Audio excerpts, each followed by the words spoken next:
Welcome to Ponderings from the Porch, Jesus, Bible, and current events, battling the spiritual wickedness in high places, one podcast at a time. Let me check my watch here. We have been gone for 15 months now.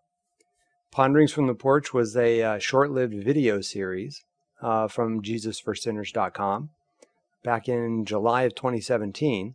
We were looking for a way to produce more content more quickly. We've put out, if you've been following our website at all, that's JesusForSinners.com, you know that we've put out lots and lots of media over the years, lots of videos, audio dramas. We've even published books and CDs and DVDs.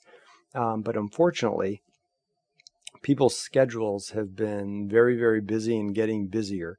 We were actually working on an audio drama, another one, earlier this year, last year, I guess now, 2018.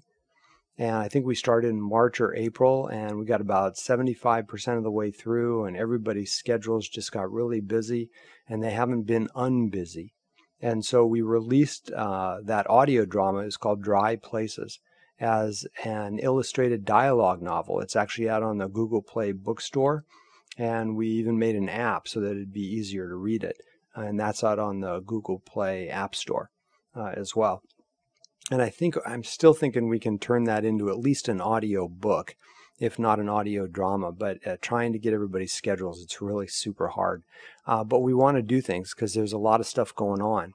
And the premise of that audio drama actually was, with all the things that we see in the world, so we know people are evil. That's why Jesus needed to come and die for us and rise again and save us. But with all the stuff that's going on, what is really going on? And the Bible talks about, our battle isn't against flesh and blood, but principalities and powers and spiritual wickedness in high places. And so it's important to kind of see that that is what's really happening and what's driving all this, because things that seem innocuous to us and trivial and, just because we've become so accustomed to it, sometimes we can lose sight of how serious these things are, because it is a spiritual warfare that's going on. And the devil hasn't retired, and he and his minions are out there causing all sorts of trouble and exacerbating the wickedness that people already want to do naturally. And so you kind of, we miss sometimes the nefarious nature of what we see in the headlines. And so the Dry Places story kind of covered that. And so that's what we were doing with Ponderings from the Porch last year also. But we put it out on YouTube, and they were kind of short, 7 or 8 minutes, but it's video, and there was just talking and not a lot to look at. And, after a minute or two, people stop watching video. But podcasting, people tend to listen to podcasts longer. They typically range from 20 to 30 minutes. I don't know if we'll go that long. But I read something just last night. Nielsen ratings found that half of American households, 60 million households, have someone in them that listens to podcasts. That's incredible to me. And also they listen through to the whole thing. So it's because it's more passive. People are out jogging or driving or doing whatever, and they can just listen.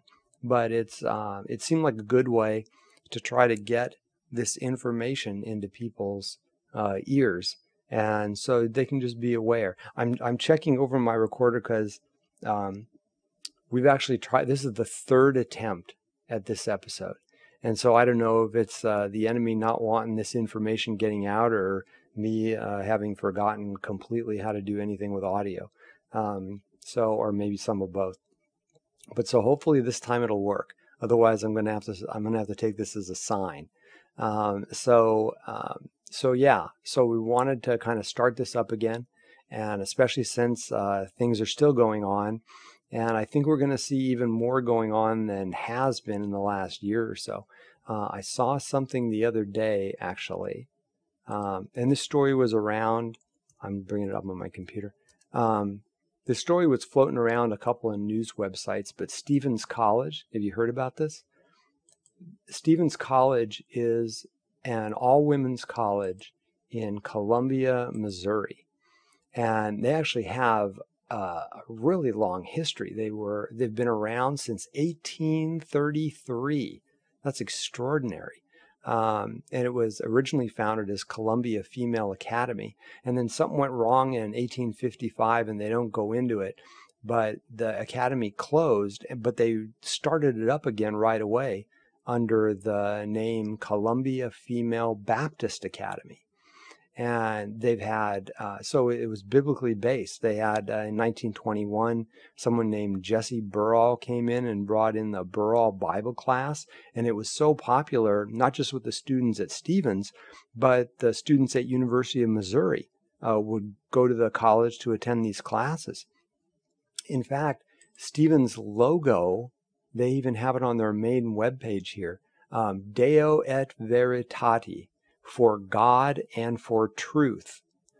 So you can kind of see their history. Unfortunately, they made some recent history just in the last week or so by announcing that starting in the fall of 2019, they are going to be accepting transgendered men into their college. So men who think they're women. So much for that God and truth thing. There's some basic biology that's being missed out, because no matter how much that guy thinks that he's a woman, he's got 37 trillion cells in his body, all with a Y chromosome, screaming male, male, male. So there's some basic truth and basic science that's being missed out here.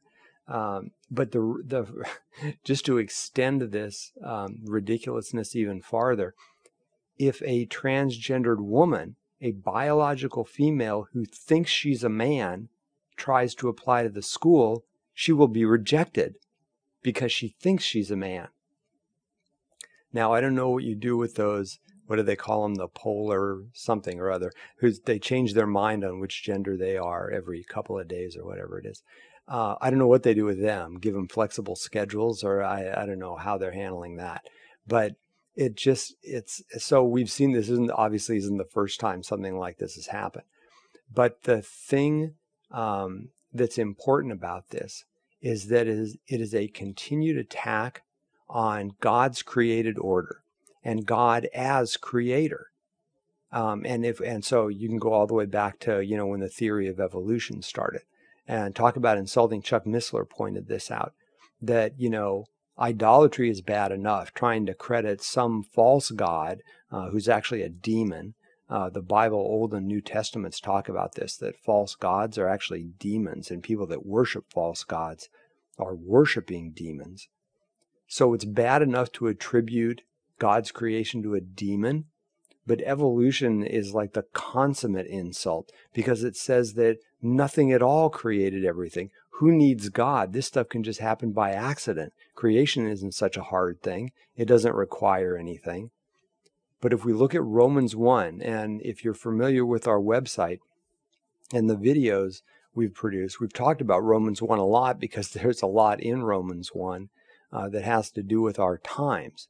But Romans 1 particularly talks about God as creator and what happens to people who reject God as creator. If you look at starting in verse 20, actually starting in verse 19, because that which may be known of God is manifest in them, for God hath showed it unto them. For the invisible things of him from the creation of the world are clearly seen, being understood by the things that are made, even his eternal power and Godhead, so that they are without excuse. So the creation is how God makes himself evident to people, and how God can be understood, and it shows his power and Godhead. And so rejecting God as creator rejects and is an affront to God's power and his Godhead, his Godness. But since the creation is all around us, people don't have an excuse for saying they don't know who God is. But it's interesting, if you keep reading in Romans 1, because that when they knew God, they glorified him not as God. So they can see this creation, but they didn't glorify him for it. Neither were thankful. They didn't thank God for this. Far from it. They insult God, by saying he wasn't involved in this, he doesn't even exist. And even if they'll acknowledge the God of the Bible, a lot of people don't like the God of the Bible because they don't like his rules. If we go on in verse 21 now, but became vain in their imagination. So vain, like part of that is, pointless, but it's also like prideful because people wanted to believe their own imaginations about where the creation came from. And so that the rest of that verse, but became vain in their imaginations, and their foolish heart was darkened. So God will turn people over to their sins if they want him to. The rest of this chapter talks about that. But verse 22, professing themselves to be wise, they became fools. And isn't that the case? People who believe in evolution, or people who want to change God's created order when it comes to gender and who people actually are, they think they're really smart. And people who believe the Bible, they look down on those people as being stupid and uninformed and unintelligent and, behind the times or unenlightened, whatever it is. So, and then it goes on, and incidentally and interestingly, the next part of Romans 1 talks about how God is willing to turn them over to homosexuality of all things. So isn't that interesting to kind of see where we are with this? And so as God turned this country, this society over to that, well, that's pretty obvious to see. And so you see this affront to God as creator, that even biology, so even if you want to be scientific about this is what's really funny to me. For so long, the God-hating intelligentsia, professing themselves wise people, would look down on Christians for being stupid for believing this stuff. But now we can look at the actual science. You can look at chromosomes on a human being and see that they are biologically male or female. And it's these supposed enlightened people that ignore science and say, no, a man is really a woman and a woman's really a man, and men can give birth. And I mean, all this stuff, it's like, wow, that isn't even scientific. But because it's anti-God and it's an affront to God, people are willing to say something so blatantly unintelligent. And so when you look at the motivation behind this, again, we go back to the principalities and the powers. This is spiritual warfare. Why are people willing to be stupid? Why are they willing to ignore fact? The same people that claim to be proponents of science and proponents of knowledge and truth are very willing to ignore it. And so is this God turning them over to this delusion, this desire of their heart? If they want to ignore God, he'll let them go as far as they want to go and be as ridiculous as they want to be. But that just distances them even farther from God's salvation, because they don't want anything to do with him. They won't even acknowledge him. And so all this is bad enough. But now you've probably seen lately how they're really going after children with this. And so it's been going on for a few years now that they've been teaching this in schools. And in some places it's mandatory to teach this, that men can be women and women can be men. And they're even encouraging children. There's been a remarkable spike in the number of children, teenagers, young teens especially, that are identifying as, the opposite gender from which they were born. Now, part of this, and even some secular psychiatrists have noted this, that part of this is because they get attention. They are admired by their peers for being so brave. They have the activist industry and all the adults behind that who encourage this. People become famous. They get on television. They get books written about them. They get, their own video series or TV shows. We've seen that over the last few years, these children. And so, and then you have I don't know if you've seen this with the drag queens in libraries reading stories to little small children. I mean, you're talking 3, 4, 5, 6-year-old children. And what kind of parent would take their kid to something like this? But again, it's the normalization of sin. It's the trivialization of sin. Same thing the devil did in the Garden of Eden, right? God told Adam and Eve, don't eat from the tree of the knowledge of good and evil or you would surely die. What did the devil say? Oh, you won't surely die. So minimizing the impact of sin. And of course, directly contradicting God and basically calling him a liar. Just like we see with so many things today, but this gender thing is just one example of that. God says, man and woman. He created the man and woman. It's very obvious to see which is which. Genetically, scientifically, we can see which is which. People go, God doesn't know what he's talking about.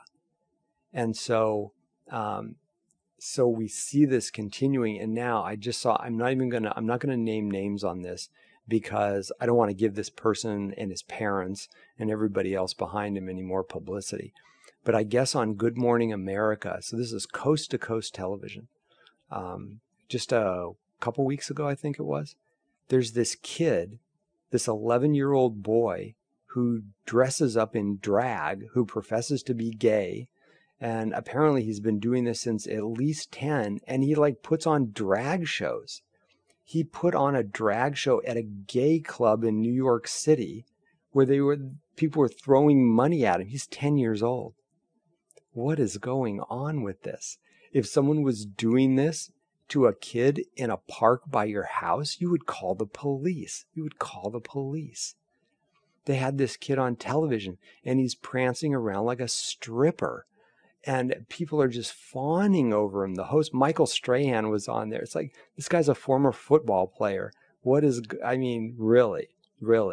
If some guy in a dress walked into an NFL locker room, what would the reception be? I don't know how Michael's explaining himself to his old colleagues. But he's like, yeah, anyway. Everybody was all smiling. Everyone in the audience is clapping for this kid.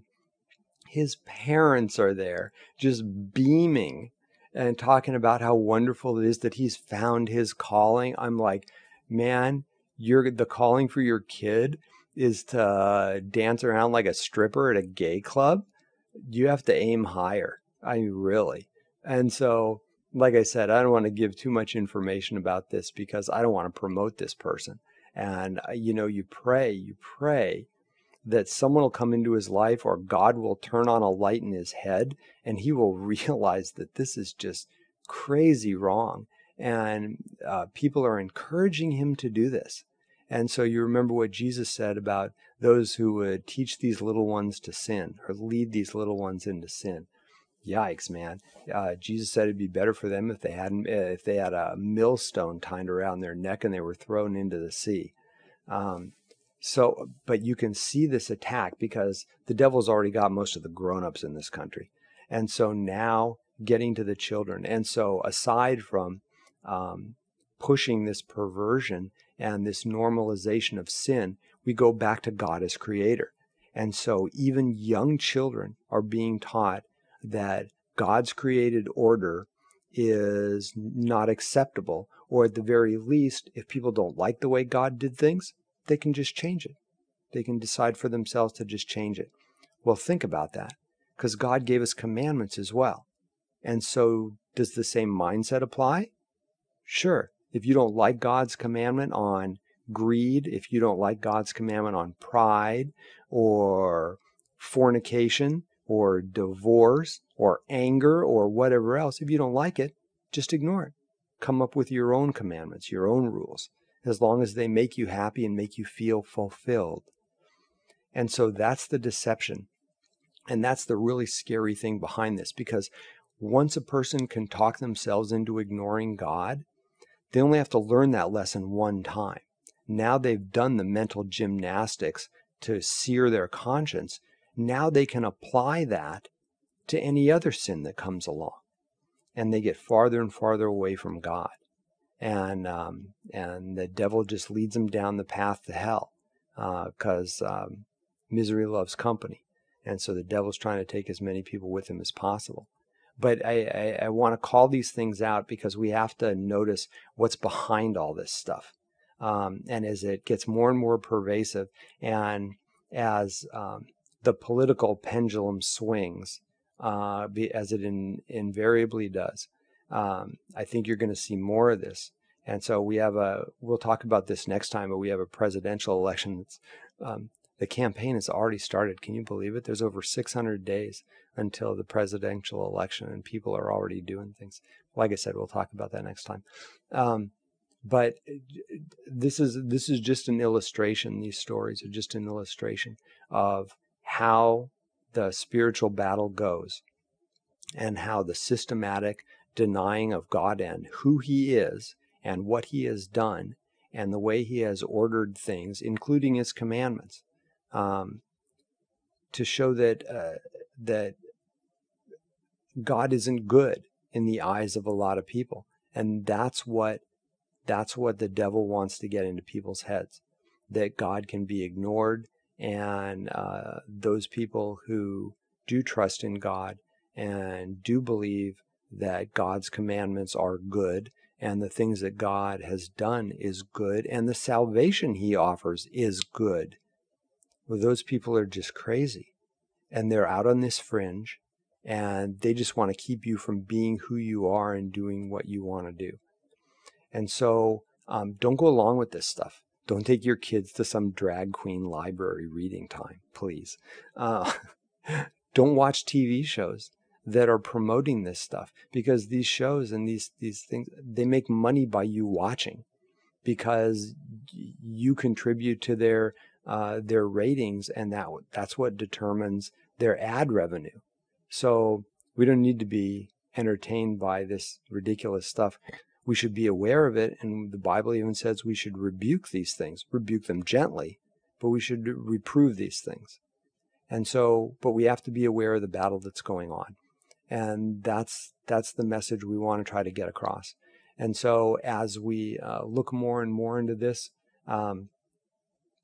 we'll try to call out more of these things and see what the Bible has to say about these things, right? Because even it's interesting talking about Sodom and Gomorrah, because we have a story of this in the Bible. And if you look in Ezekiel chapter 16, verse 49, it's really interesting, because it says, behold, this was the iniquity of thy sister Sodom, pride, fullness of bread, and abundance of idleness was in her and in her daughters, neither did she strengthen the hand of the poor and the needy. So the sin of Sodom was not just that this stuff was going on, but that it was condoned by the society. People were so prideful, they just thumb their nose at God and do these things out in the open, just like we do in this country now. Fullness of bread. You know what? We're a rich country too. No matter how many people scream poverty, go to anywhere else in the world, and the average person in the United States has a lot better than the average person anywhere else. Abundance of idleness. How much time do we spend on entertainment? And so you can see the same thing 4,000 years later. And then if we look in Jude, verse 7, it's really interesting. Even as Sodom and Gomorrah and the cities about them in like manner gave themselves over to fornication and going after strange flesh, are set forth for an example, suffering the vengeance of eternal fire. Why does everybody know about Sodom and Gomorrah, even people who aren't Christians? Because they're an example that God has set forth. And because they gave themselves over to fornication. Well, we've been parading fornication around in this country since the sexual revolution of the 1960s. And going after strange flesh, everybody's out of the closet nowadays. But we have an example. So again, we don't have an excuse. And there are consequences, the vengeance of eternal fire. And that's what we're talking about. So these battles to indoctrinate people and trivialize sin, the end result is they wind up in hell forever, which is tragic, because God provided a way for them not to wind up in hell. And He offers it every day, even to people that are so deep in their sins as the people we've been talking about. God still, because God grants repentance, God turns people from their sins, any sin, and He gives them an obedient faith in Jesus, so that they embrace the commands of God. They want to obey Him because they trust Him, and they appreciate the salvation that Jesus has provided for us. The tragedy is that even with that being offered to people, people still go their own way and reject God, and they wind up in hell forever. And that is the spiritual battle. And so the driver behind all these wicked things is the enemy and people's sinful nature, but the result is eternal fire. And so that's why it's important to call these things out. That's going to do it for today.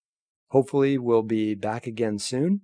Hopefully this will last a little longer than the last one. Tell your friends about it. If you have any questions or comments for us, you can reach us at podcast@jesusforsinners.com. That's podcast@jesusforsinners.com. Tell your friends about it. If we get enough people listening in on a regular basis, and I know I'm not just sitting here talking to myself, then we'll keep this going, and that'll be a good thing because there's a lot going on, a lot to talk about. Thank you very much for tuning in. God bless everybody. Goodbye.